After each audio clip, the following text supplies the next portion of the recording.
Sekarang kita akan mempelajari tentang pengambilan sampel ya. Jadi tadi kan kita udah mempelajari tentang data. Data itu diperoleh dari mana?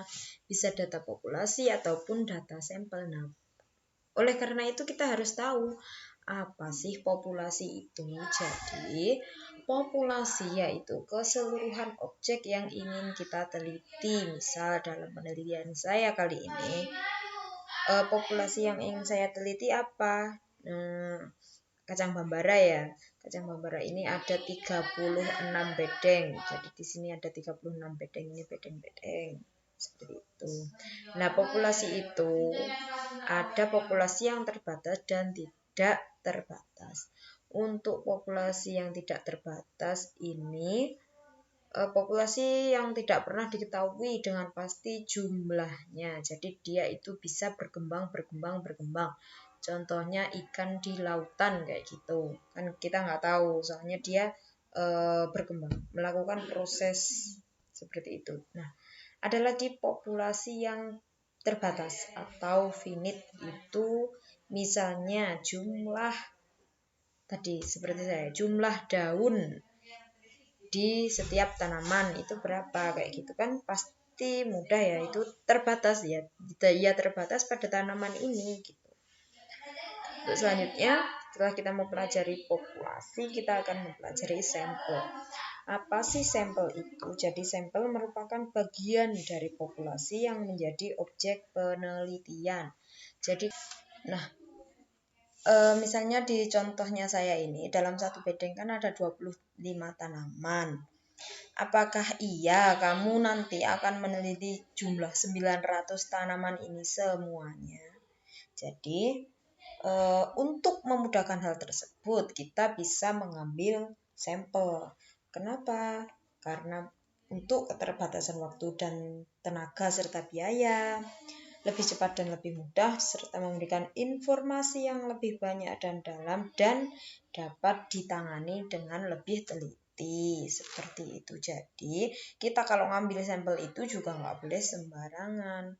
Intinya sampel itu harus mewakili. Sampel ini harus mewakili dari populasi. Nah, pertanyaannya bagaimana kita menentukan tanaman mana yang akan kita jadikan sampel? Itu ada 2 teknik ya. Teknik pengambilan sampel itu yang pertama dengan random atau acak, dan yang kedua non random atau enggak acak. Kalau dalam penelitian pertanian seperti ini biasanya kita pakai yang random sampel. Kalau enggak ya enggak apa-apa sih sebenarnya. Tapi untuk apa kita harus random? Apa sih keuntungannya kalau kita pakai yang random? Kalau pakai yang random ini derajat kepercayaannya ditentukan sampel. Terhadap sampel dapat ditentukan. Jadi enggak ngawur. Terus beda penaksiran parameter populasi dengan statistik sampel dapat diperkirakan, serta besar sampel yang akan diambil dapat dihitung secara statistik kayak gitu. Nah, kalau nggak random itu contohnya misal yang convenience sampling itu contohnya misal kayak apa ya? 10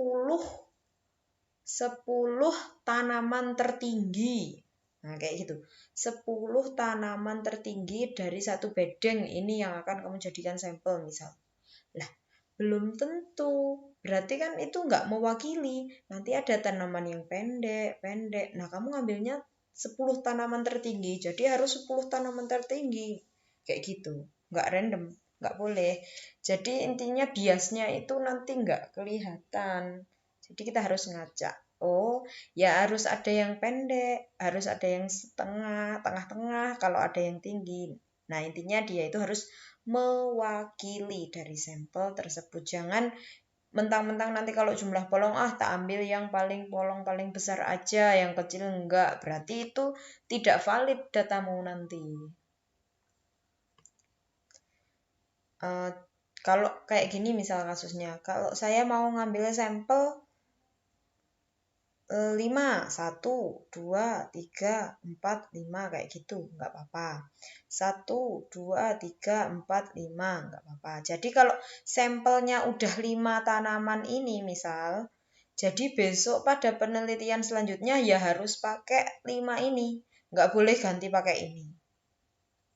Kayak gitu. Jadi sampel itu harus tetap, kalau jumlah daun pengukuran minggu pertama pakai 6 tanaman ini, ya berarti minggu kedua pakai tanaman mana? Ini lagi.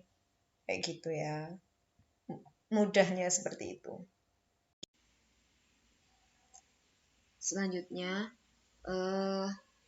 kita akan menghitung. Nah, dari ini tadi ya yang udah disebutkan, berapa sih sampel yang harus kita tentukan atau berapa minimal sampel yang harus kita, berapa minimal tanaman yang harus kita jadikan sampel, itu ada rumusnya, yaitu N sama dengan N besar per 1 plus N besar kali alfa, di mana N kecil adalah sampel dan N besar adalah populasi, sedangkan alfanya ini derajat toleransi atau derajat ketidakbenaran. Jadi kalau pakai 5% nanti kebenarannya itu 95%, data itu valid kayak gitu.